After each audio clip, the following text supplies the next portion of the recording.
Hello everyone, welcome back to my YouTube channel maths with Muin.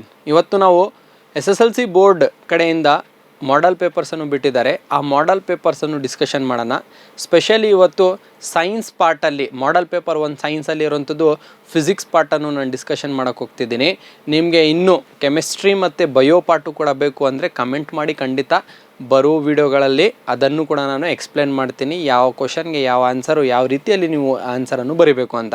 So come let see the first question, that is the model paper 1ಅಲ್ಲಿ ಬಂದಿರೋಂಥದ್ದು first question ಏನಿದೆ ಅಂತ ನೋಡಿ. Physics part ನಿಮಗೆ 27 ಮಾರ್ಕ್ಸ್ಗಿದೆ. So ಈ 27 ಮಾರ್ಕ್ಸಲ್ಲಿ first question multiple choice ಇರೋದ್ರಿಂದ 2 multiple choice ಕೇಳ್ತಾನೆ. ಒಂದು ಮಲ್ಟಿಪಲ್ ಚಾಯ್ಸ್ ಏನು ಕ್ವಶನ್ ಇದೆ ಅಂದರೆ the SI unit of potential differences. ನಿಮ್ಗೆ ಗೊತ್ತಿದೆ, ಆಪ್ಷನ್ಸ್ ಇಲ್ಲಿ ಕಾಣಿಸ್ತಿದೆ. ಸೊ ಪೊಟೆನ್ಷಿಯಲ್ ನೋಡಿ, SI ಯೂನಿಟ್ಸ್ ಎಲ್ಲ ಲೆಸನ್ಸ್, ಎಲ್ಲ ಟಾಪಿಕ್ಸ್ದು ನೀವು ತಿಳ್ಕೊಂಡಿರಬೇಕು. Not only this one potential difference ಮಾತ್ರ ಅಲ್ಲ, ಎಲೆಕ್ಟ್ರಿಕ್ ಕರೆಂಟ್ ಆಗಿರಲಿ, ರೆಸಿಸ್ಟೆನ್ಸ್ ಆಗಿರಲಿ, ರೆಸಿಸ್ಟಿವಿಟಿ ಆಗಿರಲಿ. ಸೊ ಇದೇ ಥರ ಹಲವಾರು ಟಾಪಿಕ್ಸ್ ಏನಿದೆ ಈ ಲೆಸನ್ನಲ್ಲಿ ಎಲ್ಲದ್ರದ್ದು SI ಯೂನಿಟ್ಸನ್ನು ನೀವು ಓದ್ಕೋಬೇಕು. ಒಂದಂತೂ ಕೇಳ್ತಾನೆ. That is first one. Answer ಏನು ನೀವೇ ಹೇಳಬೇಕು, ನಾನು ಇದನ್ನು ಹೇಳಲ್ಲ, ಕಮೆಂಟ್ ಮಾಡಿ. Okay, second question, reciprocal of focal length of lens. Option A, the power of lens.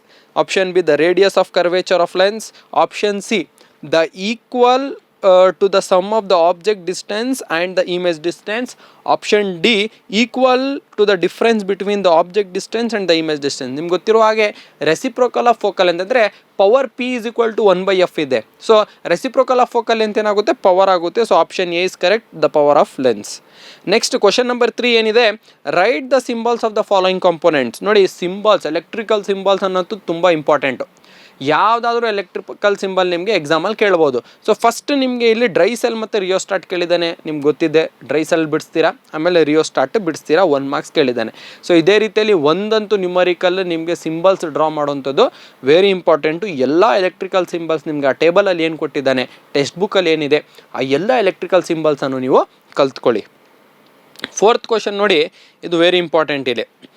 Observe the below figure, when the switch is closed does the B end, ಈ B part ಏನಿದೆ of the solenoid attract N end of the bar magnet, clarify the answer.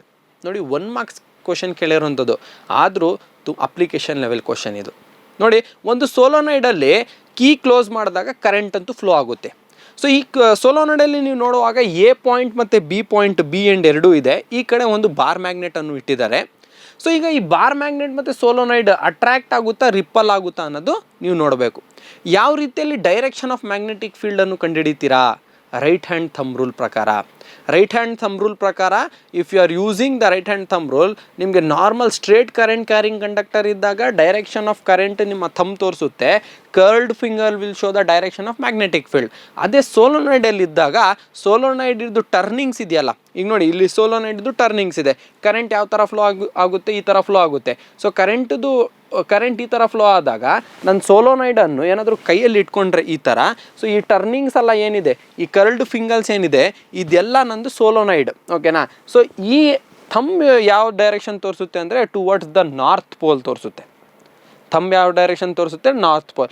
ಏನಾದರೂ current ಈ ಡೈರೆಕ್ಷನಲ್ಲಿ ಇಲ್ಲದೆ, current ಏನಾದರೂ ಈ ಕಡೆಯಿಂದ flow ಆಗ್ತಿದ್ರೆ, right ಸೈಡಿಂದ ಬಿಟ್ಟು ಲೆಫ್ಟ್ ಸೈಡಿಂದ ಏನಾದರೂ ಫ್ಲೋ ಆಗ್ತಿದ್ರೆ ಈ ಥರ ಇರ್ತಿತ್ತು, ಅವಾಗ ನಾರ್ತ್ ಪೋಲ್ ಈ ಕಡೆ ಆಗ್ತಿತ್ತು. ಸೊ ಥಂಬ್ ಏನು ಮಾಡುತ್ತೆ, ನಾರ್ತ್ ಪೋಲ್ ತೋರಿಸುತ್ತೆ.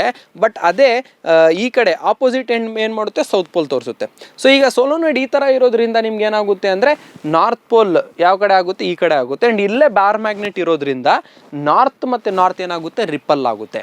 ಸೊ ಅದನ್ನು ನೀವು ಆನ್ಸರ್ ಬರೀಬೇಕು. North pole here what happens, ನೀವು ಬರೀಬೇಕು the B end of the solenoid and the north pole ripples each other, as from the right hand thumb rule the B end acts as a north pole ಅಂತ ನೀವು ಬರೆದು clarify ಕೊಟ್ಟು ಆನ್ಸರನ್ನು ಬರಿಬೇಕು. Next that is 2 marks question. What precautionary measures have to be taken to avoid the overload in domestic circuits. Overload ಆಗಬಾರ್ದು ಅಂದರೆ ಯಾವುದೆಲ್ಲ precautions ತಗೋಬೇಕು? ನಿಮ್ಗೆ ಗೊತ್ತಿರೋ ಹಾಗೆ 2-3 ಪಾಯಿಂಟ್ಸ್ ಇದೆ, ಅದನ್ನು ಬರೀರಿ. ಯಾವುದು ಫಸ್ಟ್ ಪಾಯಿಂಟ್ ಯಾವುದು?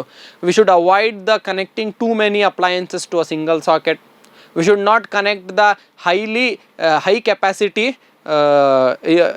High capacity devices to a socket. ಅವಾಗ ಏನಾಗುತ್ತೆ, ನಮಗೆ ಓವರ್ಲೋಡಿಂಗ್ ಆಗುತ್ತೆ. And also we can use fuse MCBs to avoid the overloading. Mention the factors on which resistance of a conductor depends. ನೋಡಿ, ಒಂದು ಕಂಡಕ್ಟರಲ್ಲಿ ರೆಸಿಸ್ಟೆನ್ಸ್ ಯಾವುದ್ರ ಮೇಲೆ depend ಆಗಿರುತ್ತೆ? ಕರೆಂಟಲ್ಲಿ ಕಂಡಕ್ಟರಲ್ಲಿ ಕರೆಂಟ್ ಫ್ಲೋ ಆಗ್ತಾ ಇದೆ, ಅದರಲ್ಲಿ ಕರೆಂಟು ಕೂಡ ಇದು ರೆಸಿಸ್ಟೆನ್ಸು ಕೂಡ ಇರುತ್ತೆ. ಯಾವ ಟಾಪಿಕ್ಸ್ ಮೇಲೆ? 4 ಪಾಯಿಂಟ್ಸ್ ವೆರಿ ಇಂಪಾರ್ಟೆಂಟ್, ನಿಮ್ಗೆ ಗೊತ್ತಿದೆ. ಯಾವುದು? Resistance of a conductor depends on the length of a conductor, area of a cross section, nature of the material and temperature. 4 point ಬರೆದ್ರೆ ಸಾಕು, ಮಾರ್ಕ್ಸ್ ಸಿಗುತ್ತೆ. 2 ಮಾರ್ಕ್ಸ್ ಇರೋದ್ರಿಂದ. Question number 7. Observe the given figure below. Name the angle of deviation and identify its value. ಈ ಫಿಗರಲ್ಲಿ, ಈ ಪ್ರಿಸಮಲ್ಲಿ angle of deviation ಯಾವುದು ಮತ್ತು ಎಷ್ಟು value ಇದೆ ನೋಡಿ, ತುಂಬ ಇದೆ.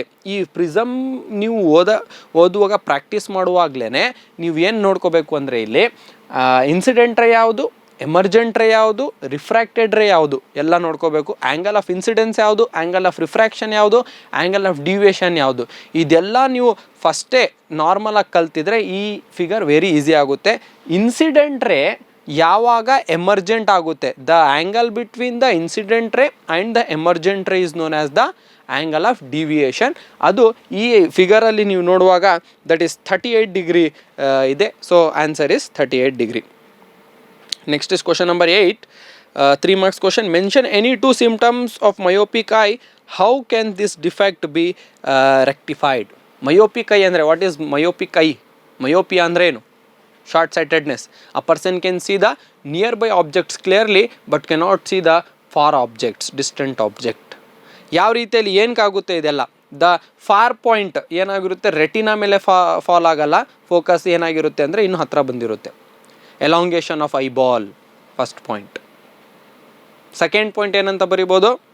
ದ ರೆಟಿನಾ ಮೇಲೆ ಫಾಲ್ ಆಗಬೇಕಾಗಿರುವಂಥದ್ದು ಲೈಟ್ ರೇಸ್ ಏನಾಗ್ತಿದೆ, the for point has come near ಅಂತ ನೀವು ಬರಿಬೋದು.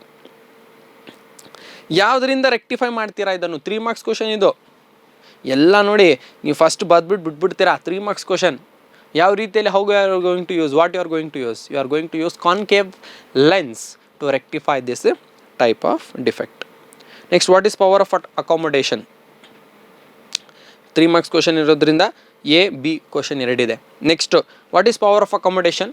It is ability of a lens to adjust its focal length is called power of accommodation ಬರೀತೀರಾ.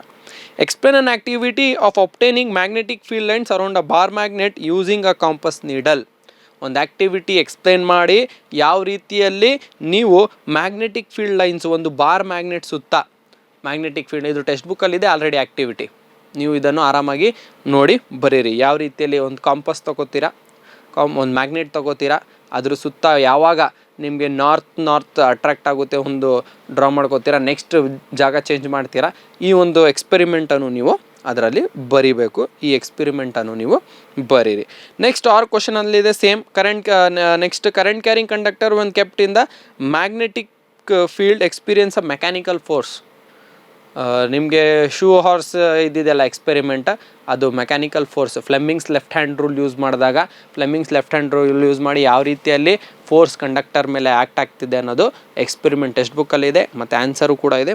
ಅದನ್ನು ಓದ್ಕೊಳ್ಳಿ. 3 ಮಾರ್ಕ್ಸ್ ಕ್ವಶನ್ ಒಂದು ಬಂದೇ ಬರುತ್ತೆ, ಬರೀರಿ. ನೆಕ್ಸ್ಟ್ ಕ್ವಶನ್ ನಂಬರ್ 10 ನಾನು ಹೇಳಿದೆ ರೇ ಡಯಾಗ್ರಾಮ್. ನೋಡಿ, ಇಲ್ಲಿ ಯಾವುದಾದ್ರೂ ರೇ ಡಯಾಗ್ರಾಮ್ ಕೊಟ್ಟಿರಲಿ, ನೀವಂತೂ ಟೋಟಲ್ ಆಗಿರೋವಂಥದ್ದು ಲೆನ್ಸ್ ಮತ್ತು ಮಿರರಲ್ಲಿ ಬರೋವಂಥದ್ದು 16, 6 + 2 8, 8 + 8 16 ರೇ ಡಯಾಗ್ರಾಮ್ಸ್ ಅಂತೂ compulsory you should be perfect. ನೋಡಿ, ಲೈಟ್ ಲೆಸನಲ್ಲಿ ಬರುವಂಥದ್ದು ಎಲ್ಲ ರೇ ಡಯಾಗ್ರಾಮ್ಸನ್ನು ಕಂಪಲ್ಸರಿ ನೀವು ಕಲೀಲೇಬೇಕು. ನಿಮಗೆ ಮಿರರ್ ಆಗಿರಲಿ ಅಥವಾ ಲೆನ್ಸ್ ಆಗಿರಲಿ. ನಿಮಗೆ ಮಿರರ್ ಕೊಟ್ಟಿದ್ದಾಗ ಕಾನ್ಕೇವ್ ಮಿರರ್ ಮತ್ತು ಕಾನ್ವೆಕ್ಸ್ ಮಿರರ್ ಟೋಟಲ್ ಆಗಿ 8 ರೇ ಡಯಾಗ್ರಾಮ್ಸ್ ಇದೆ. ಲೆನ್ಸ್ ಬಂದಾಗ ಅಲ್ಲೂ ಕೂಡ ಕಾನ್ಕೇವ್ ಲೆನ್ಸ್ ಮತ್ತು ಕಾನ್ವೆಕ್ಸ್ ಲೆನ್ಸ್ ಇದು ಕೂಡ 8 ರೇ ಡಯಾಗ್ರಾಮ್ಸ್ ಇದೆ. ಟೋಟಲ್ ಆಗಿ 16 ರೇ ಡಯಾಗ್ರಾಮ್ಸಲ್ಲಿ ಒಂದು ರೇ ಡಯಾಗ್ರಾಮ್ ಅಂತೂ ಪಕ್ಕಾ ಎಕ್ಸಾಮ್ ಕೇಳುತ್ತೆ. ಸೊ 100% ಶೋರ್ 3 ಮಾರ್ಕ್ಸ್ ಕ್ವಶನ್ ಒಂದು ಗ್ಯಾರಂಟಿ ಕೊಡ್ತಿದ್ದೀನಿ. ಆರಾಮಾಗಿ ಇದನ್ನು ನೀವು ಬರಿಬೋದು. ಸೊ ಪ್ರಾಕ್ಟೀಸ್ ಮಾಡಿ. ನೆಕ್ಸ್ಟ್, ಇದಾದ ಮೇಲೆ ಬರುವಂಥದ್ದು question number 11 numerical problems 4 mark ಕ್ವಶನ್ಸಲ್ಲಿ ರಿಪೀಟ್ ಆಗಿದೆ. ನೋಡಿ, observe the table which of the below listed the appliances consumes more energy. ಇದರಲ್ಲಿ ಯಾವುದು ಜಾಸ್ತಿ ಎನರ್ಜಿ ಕನ್ಸ್ಯೂಮ್ ಮಾಡ್ತಿದೆ ಅಂತ.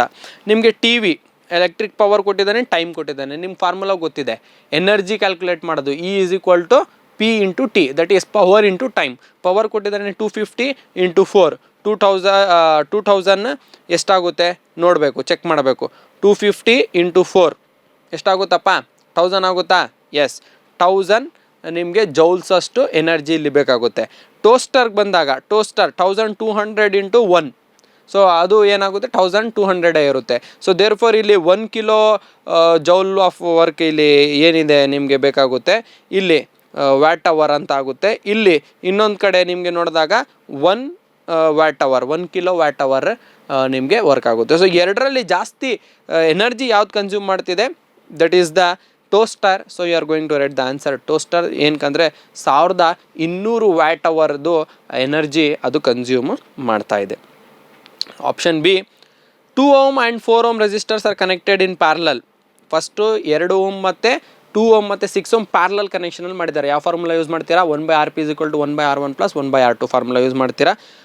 RP ರೆಸಿಸ್ಟೆನ್ಸ್ ಕಂಡುಹಿಡ್ಕೋತೀರಾ. Next, if 6 ohm resistor is used in the place of 4 ohm resistor, 4 ohm resistor ಬದಲು ನೀವು 6 ohm resistor ಏನಾದರೂ ಹಾಕಿದ್ರೆ, then find the difference between the difference of the resistors.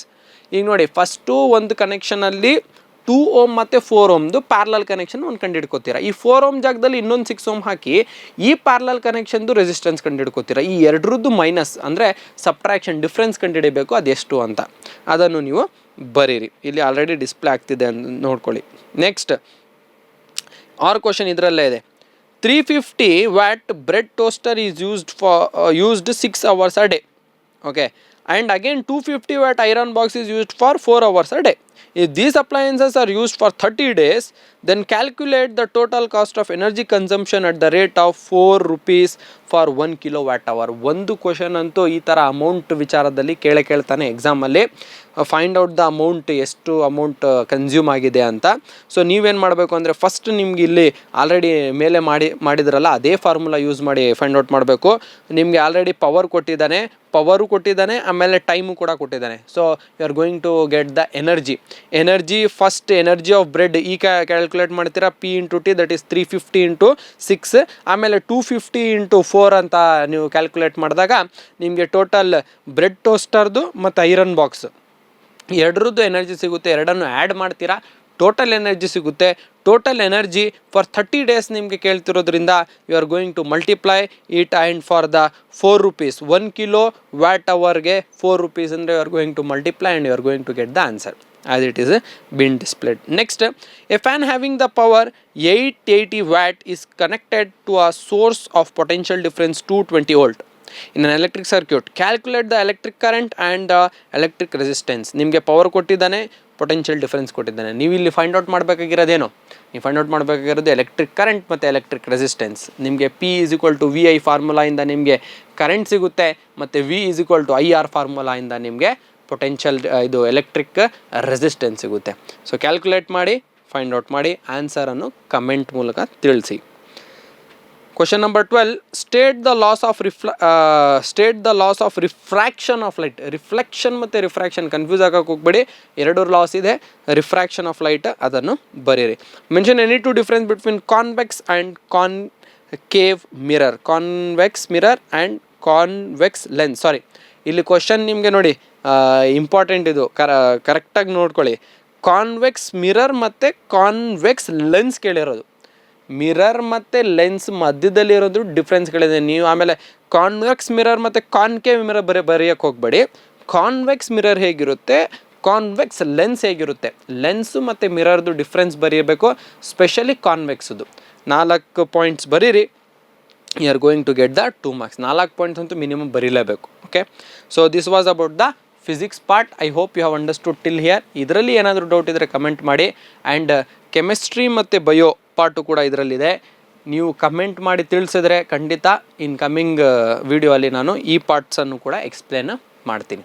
Thank you. Have a nice.